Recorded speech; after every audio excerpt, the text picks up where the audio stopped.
I'm Chris. And I'm Kylie. And this is Redefining Resilience, where we explore what it means to build a resilient lifestyle so you can thrive in any and every situation.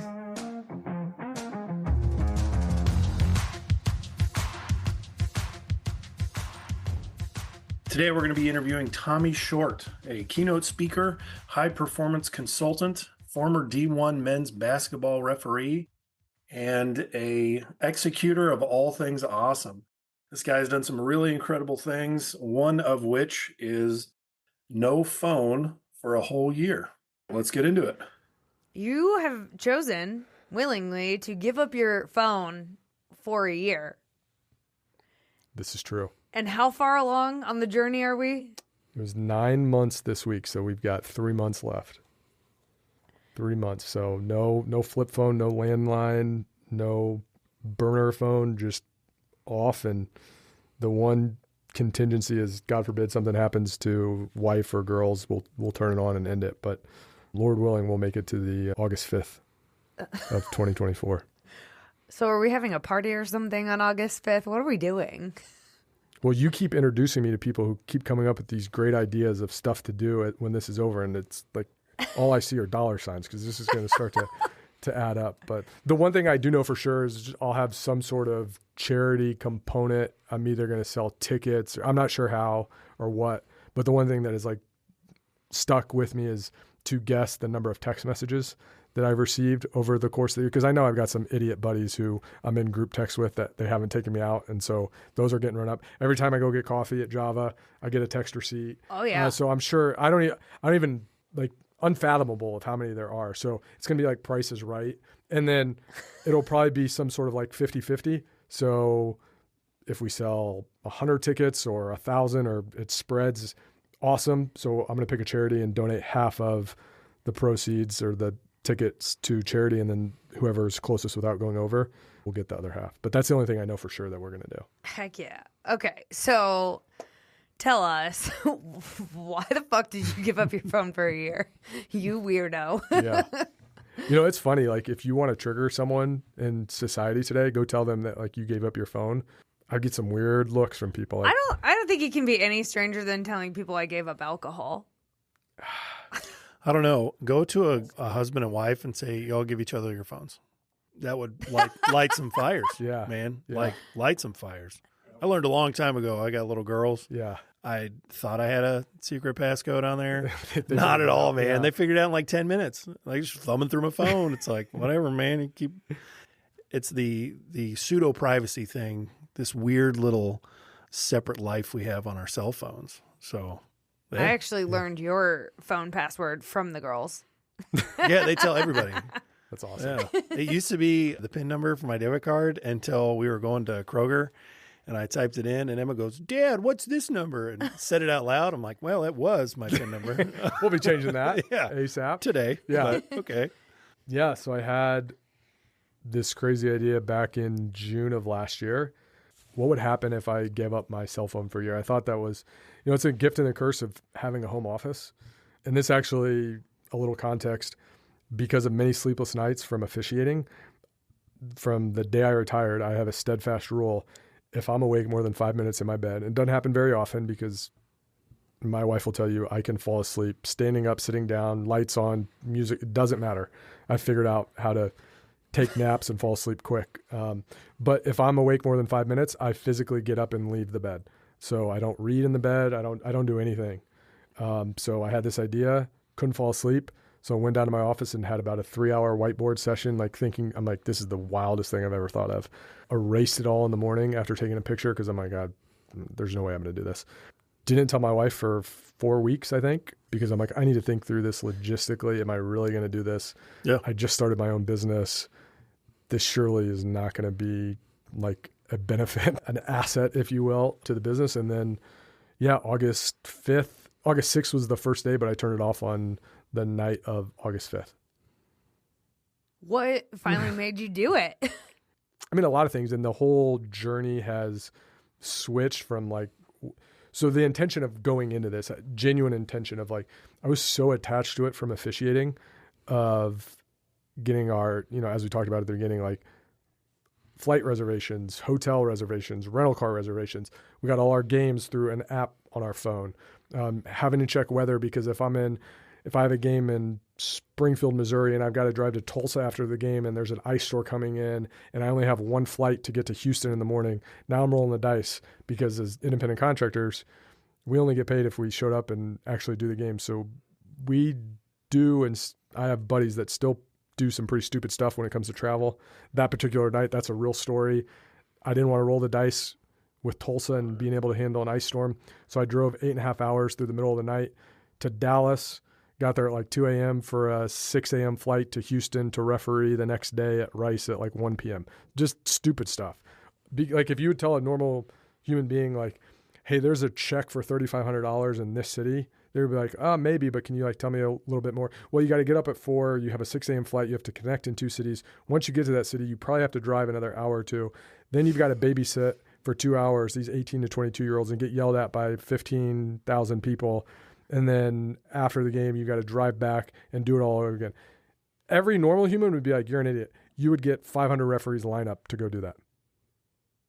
I mean, that's the world we lived in. So attached to my phone. And so intentions of like, hey, what would happen if I gave this up and was just more present with my family, my friends, and work, and more intentional in things that I did, and knew that I wanted to write a book about it, but the world doesn't need another self-help book. And the only thing I knew going in was this wasn't going to be some book about productivity. It was going to be a book about perspective. Yeah. And I wasn't sure what, and came up with a bunch of titles. I actually looked at it for the first time last week, and it was funny because I came up with like 65 titles before I started of everything: connected without being connected, connection without like unplugged but recharged, like stupid titles. And I just realized like that wasn't helping me, because what I realized before starting, like if I pick a title, and I've had this conversation with publishers, if I pick a title, I'm going to become like a racehorse with blinkers on, and all I'm going to see is recency bias, and I'm only going to focus on that thing, whatever the title is. Yep. And I just told myself like 2 weeks before this journey started, I'm like, that's not going to help. So I'm done with the titles. All I'm going to commit to is just being present wherever I am and whatever I'm doing, and whatever happens over the next year, so be it. Like I don't travel with, like, the phone's not in my bag today, so that if my car breaks down or I get a flat tire, I can, like, no, it's at home. Like I put myself, back to what we were talking about, I put myself in this situation. If something happens, why am I surprised? I put myself here. Nobody told me I had to do this, so I'm going to have to figure some things out. Yeah. So the phone's at home, and then I realized a couple weeks in, like, it's completely taken a different direction. Spiritual walk, which is a whole nother podcast episode in and of itself, but really cool to see where it's gone. And I'm so glad I didn't say like, this is what the title was going to be, this is what the book was going to be, because I might've missed out on that. So I do know what the title is now, but because I've realized like where this book is going, like I'm good with owning that title now. So 3 months left. I've heard before people that wrote books, the title comes last. Yeah. Because you don't know what's going to happen while you're writing it. And the cool thing, yeah, I heard the same thing. The cool thing was, about 3 weeks into this journey, I got the title that I'm going to have for the book, but just sat on it because I'm like, well, what if it changes? I want to tell people. And then probably about a month ago, I started telling some people and talking to publishing companies, because the 2 things I've committed to with, I haven't selected a publishing company, but I'm like, the title's not changing and the direction of the book. And if that's not for you, I'm good with that. But those are 2 non-negotiables of what the book's going to be about and what it's titled. So those are the 2 things that I've committed to. Oh, yeah. Which is cool. All right, give us a little teaser of some of the things that might be in the book, but it doesn't have to be refined and perfect. But what have you taken away from this journey so far? Well, I think it might be helpful if so there's some wild statistics. Yeah, I want to hear about phone use. So you can go down a rabbit hole on those, but there's 5 that when I give keynotes about this and talk about this that I mentioned. The first is 144. That's how many times the average person checks their phone a day. So the average person sleeps 6.7 hours. We'll round it up to 7. So from the time people are awake, that means they're checking their phone once every 7 minutes. So if this podcast is an hour, the average person is going to check their phone 5 or 6 times during that hour, which is kind of wild. The 89% of people reach for their phone within the first 10 minutes of waking up. So if you think about that, right? And I was in this camp. And it wasn't necessarily with social media, but it was, like if you think about it, people probably aren't opening their phone when they're reaching for it at bed and like opening a gratitude app or a Bible app or something to like set their day in the right way. It's probably social media, email, or text. And there's probably a good chance that one of those three, it's not something good, right? So now that's the first thing you're seeing, and that's now setting the direction of your day. And you're on social media for 10 minutes, or you read an email about something that bad happened, and then you go downstairs and interact with your kids, and you're short with your kids, and now we're hurrying and we're rushing because we didn't really start the day how we wanted. And, the kids say one bad thing, and now it's like we're in a rush, and that was how we spent the first 90 minutes of our day. So 89% check their phone within the first 10 minutes. I think this is the most wild statistic. 75% of people will respond to any notification on their phone within 5 minutes. Oh, 75%. Like that's whether it's a social media notification, whether it's an email, whether it's a text, whether it's a call. What else am I missing that could happen on a phone? Just any notification.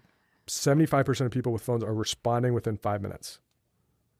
You just talk about monkeys all day of just being blinded by every distraction. I think that's the most like alarming statistic. 55% of people have never gone more than 24 hours without touching or seeing their phone. And then 47% of people could be clinically diagnosed with anxiety or depression when their phone gets below 20% of their battery. Are you kidding? And so I ask people, in keynotes, I'll say, okay, everybody stand up. Okay, now sit down if you don't have a phone charger in your car, next to your bed, and wherever you work, whether it's at home or at an office. Nobody sits down. We all have phone chargers in those three places. And I said, okay, now sit down if you monitor your energy and spiritual levels the same way nobody sits down. Because nobody's worried about your energy level throughout the day. Nobody's worried about where's my stress. But that iPhone battery goes from green to yellow, like watch out. Like I will run someone over to find a phone charger. But we go throughout the day and we don't monitor our own energy levels. And then we wonder why we're stressed and we're rushed and we're in a hurry. Well, you don't monitor that. We got phone chargers everywhere and we're not monitoring our own energy levels throughout the day. So those are just a handful of statistics. But you asked Kylie about the direction of the book. I'll probably mention that somewhere in the book. But again, I don't want, this book is designed to make people uncomfortable. You making people uncomfortable? I want, kind of like Jim Valvano said, the legendary coach when he was giving his SB speech, if you laugh, if you cry, and something else, and I think, right? So think, laugh, and cry in a day, that's a good day. And I honestly want people to read this book and have to put it down because it makes them uncomfortable. Not for the simple sake of making them uncomfortable, but there's not going to be anything in this book that someone hasn't probably heard. There's not going to be some new, oh my gosh, Tommy came up with this just wild idea that we've never heard of, right? But my hope and my intent is that it causes someone to pause and reflect on why they do what they do. It causes someone to sit and think am I going to be successful in things that don't matter? I heard Tim Tebow say, the biggest regret we can have at the end of our lives is being successful in things that don't matter.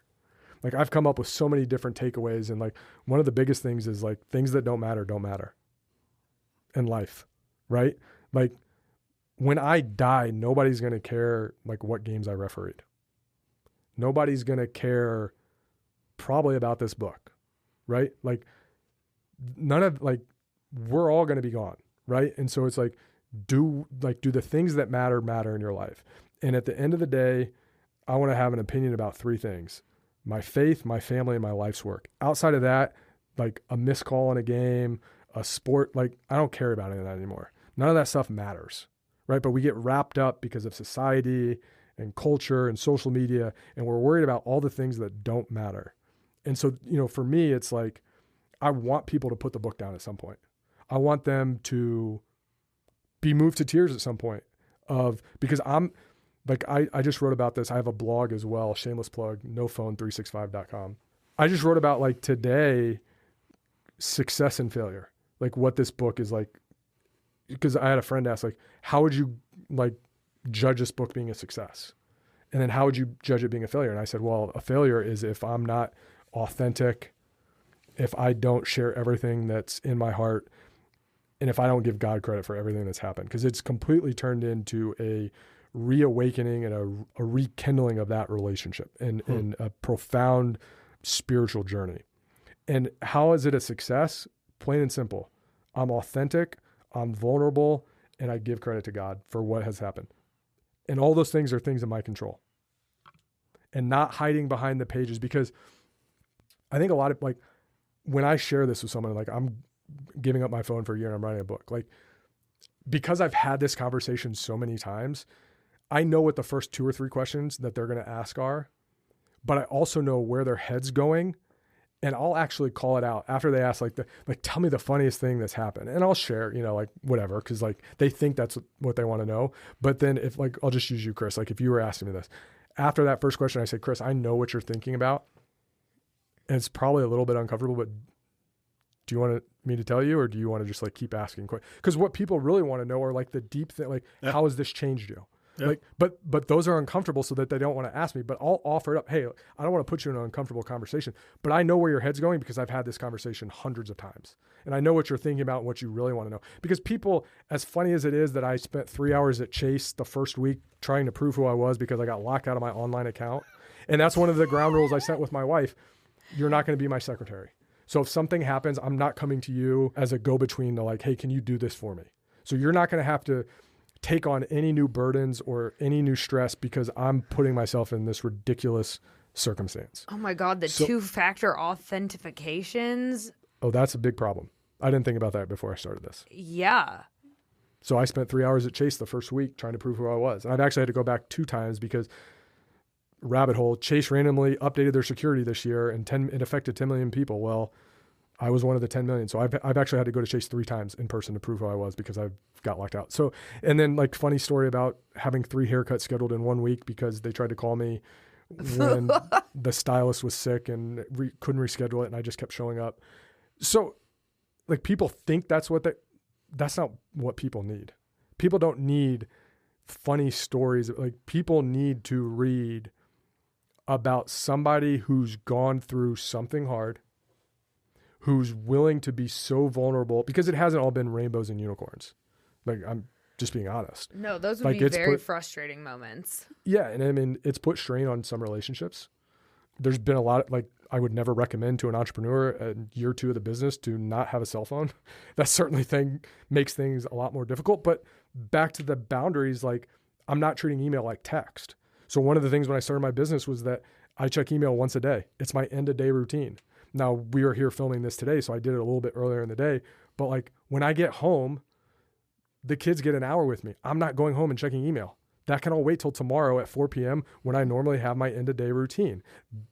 Kylie, you mentioned it. I tell clients, I'm not a fireman, I'm not a policeman, and I'm not a paramedic. There's nothing that I do that will ever be an emergency, ever. I don't work past 5, and you'll never need me at 10 p.m., point blank. So I'm not going to respond to emails like that. Now, I will be professional, and I don't check it on the weekends either. So if you send something on Friday, you'll get a response on Monday. I can offer you that, but you're not, like, it's not going to be that. But I think too often we don't have boundaries. So yeah, like, I'm excited because I've went through so much as an official. And I think this is, like, if I had one superpower, I'm human, but rejection really doesn't bother me. Like, I think that's, like, my one. So I know there's going to be pushback on this book just naturally because I'm sharing my faith and, like, bring it on. Because I went through stuff on the court that most people would crawl in a shell and run in the locker room the first time they ran up and down the court. So, like, I'm ready for that part of it. But I just, like, my hope, and not from book sales, because that's not why I'm doing it, and not from speaking engagements, even though that's how I make a living. I don't control that. Success is if I show up and put everything out there on the paper. Now, I also think the book is, the metaphor I use is like a mirror. Like, I'm actually, like, I don't think I'm, like, giving something away. I'm talking, like, I want the back of the book to be an entire mirror. Like, my thought design on the cover is, like, very minimal on the front, and the back to just be all a mirror. So that when someone picks up the book and they turn it over, because when you turn over every single book, it's a summary or some bullshit quote from 4 people you've never heard of and whatever. I don't want any words on, like, I want the title to be the only words on the book, on the entire cover. And then when you pick up the back, it's a mirror. And you're like, well, what is this? Well, you got to go inside if you want to learn if you want to learn more. So it's like kind of like a double entendre of like, if you want to learn who you really are, and if you want to learn about the book, you got to go inside, because you're not going to find out from anyone outside. You're not going to find out from society or so, like, you got to go inside and do the hard work. And to me, that's what I hope the book serves as a purpose, as the catalyst. I don't have any misconceptions that I'm going to change someone's life, like, by no means. But my hope is that the book causes someone to pause for a moment, and if nothing else, rethink what they're doing on a daily basis, rethink the decisions that they're making, rethink what matters in their life and where their priorities. Not, here's 3 steps to be more intentional and productive with your, those books are out there. You can find those. The world doesn't need any more how-to self-help books. Okay. Mm-hmm. And if either one of you are writing that, no or offense. not. Okay. But yeah, so that was where the book has kind of taken shape over the last 9 months. And wow, what has already happened in the first 9 months? Like, if the last 3 are anything, like, I'm in for some surprises, but bring it on. So the coolest thing about that story is it's not the David Goggins live in the suck mentality. Like, I cannot wrap my head around hating myself so much that I run till my feet are broken and I'm duct taping them back together. I don't think that that's realistic. Not only is that not realistic, most people kind of like themselves. Yeah. You know, like, I look in the mirror and I'm like, that's a cool guy. I Yeah. can hang out with him, you know. But because I don't hate myself, I'm not going to punish myself. Yeah. But I want to stress myself. So what you're explaining is the difference between pressure and pain. Mm-hmm. You've put a lot of pressure on yourself, but you're not necessarily in pain through this. You're learning through the pressure, but you're not, you didn't run up the mountain every time, or how many times up the mountain was it? 13. You didn't do all 13 in a row. Yeah. And absolutely wreck yourself. You spent the 15 minutes in the recovery room. You did it intentionally and with wisdom. Yeah. So there was some joy in it. There was some relaxation. There was some recovery in the process. It's not all about run until your feet are broken. That's just unimplementable. So what you're talking about is an implementable process to become better through intentional pressure. Mm-hmm. And I think it's fantastic. Well, and I think at a minimum, what you're doing and the book that subsequently is going to follow is going to help a lot of people rethink their relationship with their phone and what that phone is really giving them or taking away from their lives, because we don't realize it, but everything in life is a trade-off. You spend 15 minutes scrolling on social media, that's 15 minutes you could have been reading a book. That's 15 minutes you could have been spending with your kids or your spouse, or catching up on your work emails or work project that is so stressful. We spend a lot of time wasted on our phones, and it's not all bad, because our phones are really great resources for us to get information, right? It's how we can be so resourceful in today's day and age. But we can very easily overdo it. Mm-hmm. And if we don't have the self-awareness around our habits, like, to your point, some of the statistics that you were sharing were very surprising, because, like, we're very intentional about refraining from using our phone in the evening before bed, in the morning before we get up and we, have our grounding hour of the day. I mean, and there's times where I'll accidentally look at my phone out of habit and I start checking the notifications and I'm like, shit, like, this is not how I wanted to start my day. I did that today. And I just put the phone down. I closed my eyes and I was like, all right, time to reset, because that was not how I wanted the day to begin. And Chris was right next to me reading his book. And I'm like, show off. Well, and you're human too. Yeah. Right. And the other thing I've written about in the book, a couple things. One, I have zero expectations that anyone would attempt something like this. Even give up their phone for a quarter, a month, a week, a day, right? So that's one of the things I'll call out. And number two, and I've written extensively about this, for me, it was my phone. So as much as this is about me going a year without my phone, there's a pretty good chance there's something else in someone's life, and it might not be a phone. It could be work. It could be sports. It could be social media. It could be a mom or dad having the pride of being a mom. And like, that's their, like, and for me, like, it's like whatever gets in the way, and like, here's the faith component, like whatever gets in the way of your relationship with God, like to me, that is the phone. And I ask in one of the chapters, what's your phone? It might not be your phone. Maybe you have a really healthy relationship with your phone. Maybe it's social media.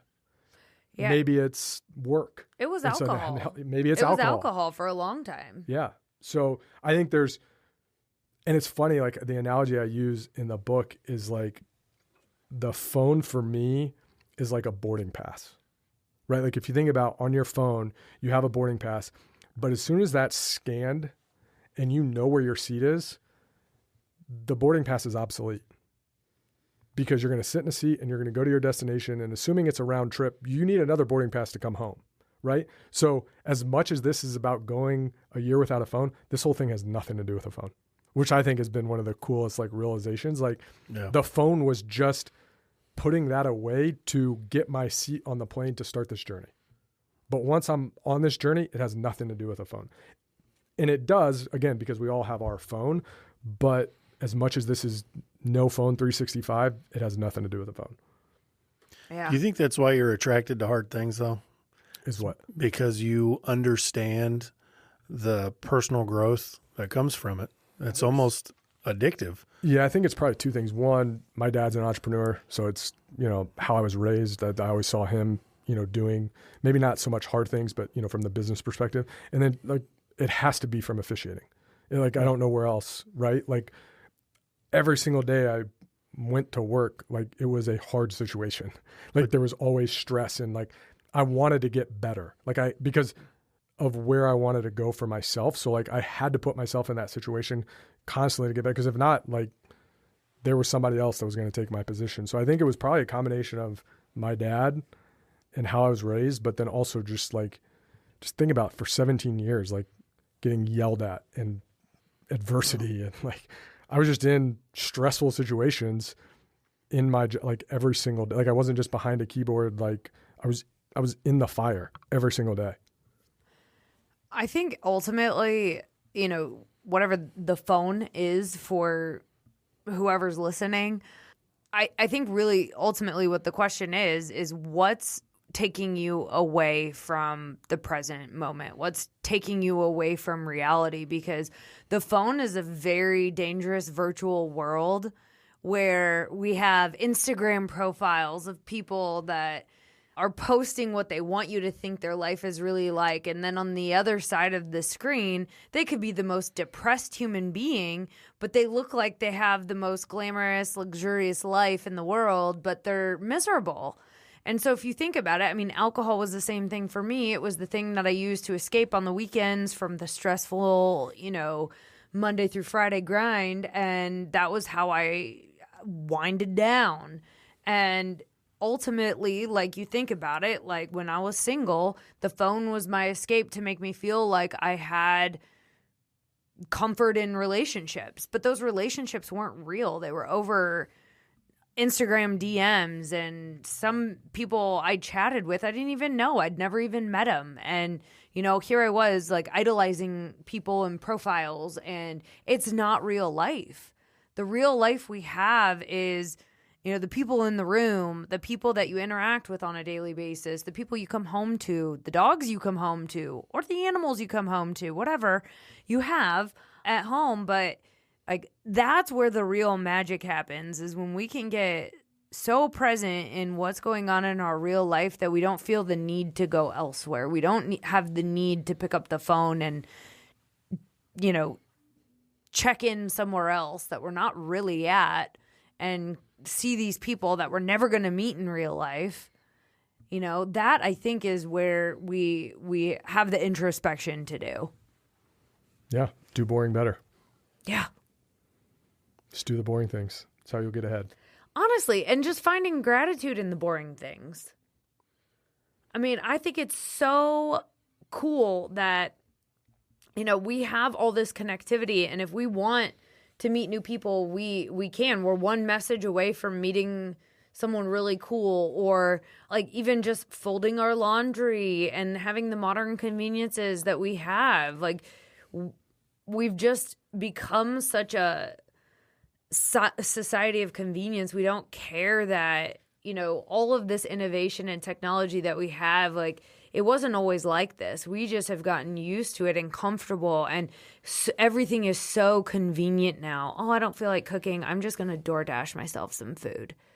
One of the hypotheses I had before this journey started, and it's kind of been the consistent thing, and it kind of goes back to, why I climbed a mountain or why I gave the phone, but too often we aren't willing to pursue a big vision in the future or some payout. And I'm not even talking monetarily, because as we talked about, it's not the trophy, it's who we become on the other side. But too often we're not willing to chase some big vision in the future because of little inconveniences in the present. And in today's world, I struggle to think about giving up anything more convenient than a cell phone. Like, there's nothing you can't do with that thing. Mm-hmm. Yeah. Order food, order a ride, talk to people, call, like nothing, right? So I've removed that to say, what can I become on the other side of this? Like, who will I become? What kind of husband will I be? What kind of dad will I be? What kind of speaker will I be? Who am I going to become? Not what book I'm going to write, not what speaking engagement's going to come. No, who am I going to become as a person? No different than a version of me died on the mountain. A version of me is dying in the process right now. Like, there is a version of me that is dying right now that I think the biggest compliment you can receive from someone is, you've changed. Hell yeah. To me, that is like the biggest compliment that you can receive from someone, because when you go through, this was like an unintended finding. Like, when you go through a big life-changing event like this, one of two things will happen. You will either repel people because you make them so uncomfortable with your growth, or you will attract your tribe, and people will be like, and this isn't because like I'm some like great person by doing this, but I've just realized like you'll either repel people or you will attract them like a magnet by just doing something like this. You'll find like you don't even have to ask the question. You'll get the answer without even asking the question by putting yourself in this situation. I have noticed the harder things you do, just me personally, you find out who your friends are right away. Mm-hmm. And you find out who the people are that will shoot you down before you even try. Oh, why do you do that? Aren't you afraid of injury? Well, I mean, that's silly. Why would you even do that? It's a stupid medal. It's like, man, you are so off on this. That's why you shed friends. Yeah. And honestly, I think if through your life, if you aren't the chameleon shedding friends like they shed skin, I think they shed skin like snakes, you're doing it wrong. Yeah. I think, honestly, your tribe is an ever-evolving group. Yeah. And if they're evolving with you, they're doing the same thing. You're constantly moving through it. And the people that don't want to go to the next level will fall off. And that's okay. This experience, this journey has really like given me a PhD level course in empathy, in that when I encounter someone that you were just describing, I immediately go to, man, what has gone on in this person's life that they're projecting their fears and shortcomings onto me, because hurt people hurt people. Yeah.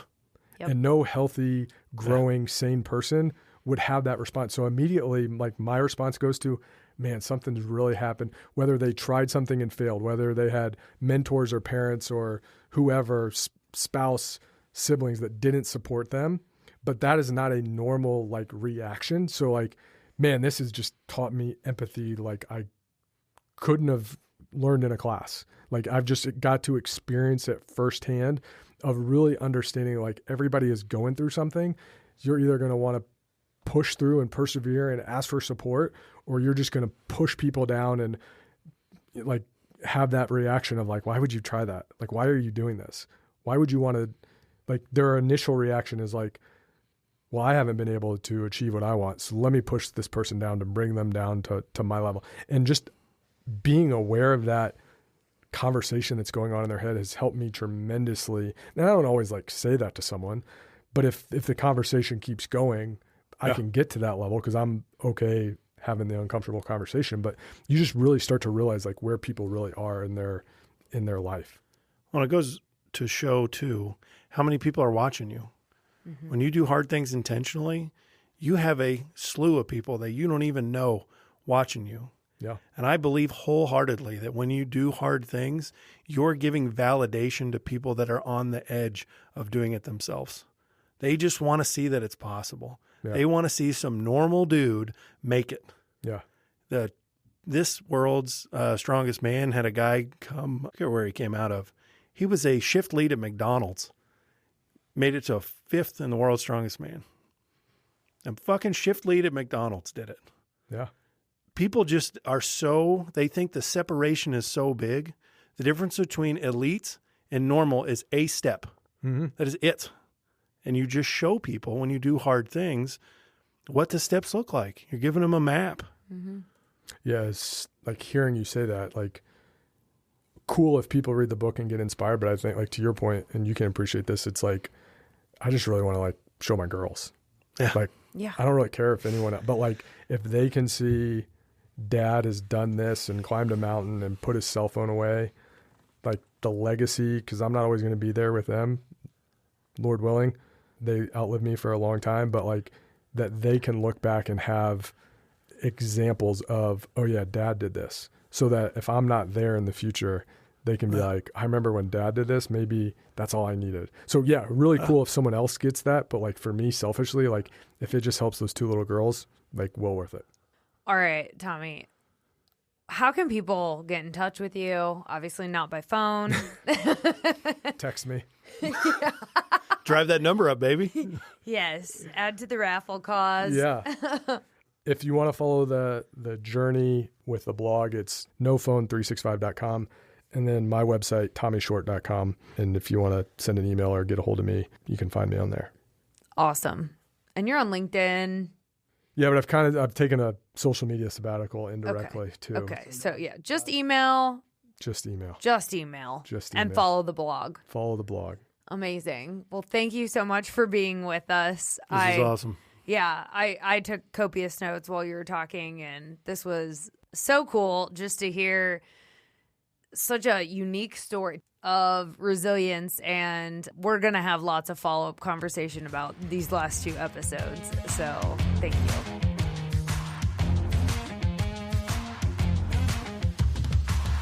Thanks for listening to Redefining Resilience. To learn more about building your mental and physical readiness, check out odysseyresilience.org. And follow us on Instagram, LinkedIn, and TikTok.